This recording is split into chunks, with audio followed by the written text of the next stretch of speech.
welcome to week 114 of the DVD Fiends, and I had this long, extensive intro about horror as it went from the 80s to the 90s and how American horror really went down the toilet, especially when Scream came out and really ruptured the colon known as American horror cinema. But I talked about how foreign horror was the only good stuff being released, and I don't know, I'm not going to get into that. It was all formal and everything, and I've been interrupted way too many times and messed up too many times that I don't want to go through that again. So I'm just going to say, hello, today I'll be reviewing Body Melt, a 1993 Australian movie directed by Philip Brophy. Brophy? Yeah. And, yeah.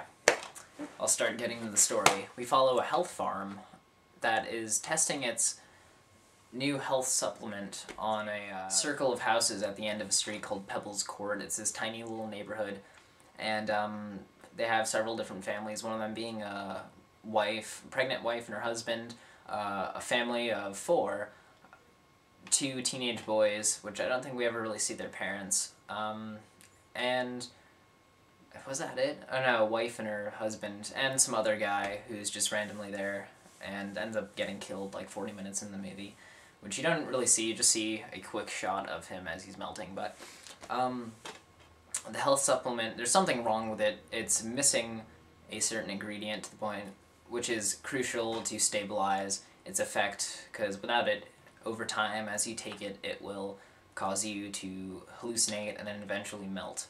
So, that's not all of it. There's more. There are more characters to it. There's an entire subplot involving a ruined relationship between one of the head guys of the health farm, which is called, the name of the drug is Vimuville. I always want to call it Vanguard Cinema, but that's the name of the studio that released this, not the drug itself. But there's a subplot that involves one of the head guys at Vimuville Health Farm and these deformed rednecks who you see. And it's an interesting way how they tie that in the story. I'm not going to get into it, but it makes a lot of sense because not even 20 minutes in the movie, you follow 2 of the teenagers as they stumble upon a farm in the middle of nowhere run by a deformed family. That's absolutely insane, and it feels so out of place in the movie, but once they kind of bring it into light why it's there, it fits more. But like I said, this movie is absolutely ridiculous. There's not much I can say besides the gore in this movie is absolutely insane. It spaces out the gore scenes until the end to where it all comes together, kind of like Dead Alive, but it's not nearly as good as Dead Alive, and it's not nearly as gory as Dead Alive, but it's pretty damn gruesome. Some of the effects in this include overexpanding tongue, exploding dicks, melting faces, many melting faces.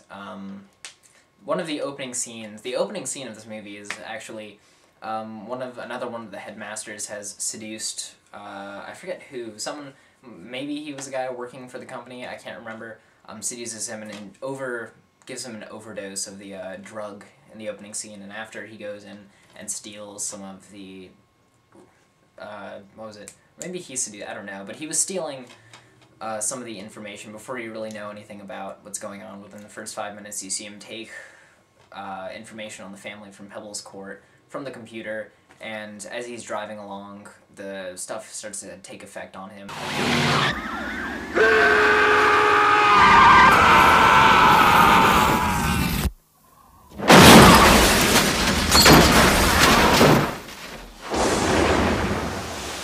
Right.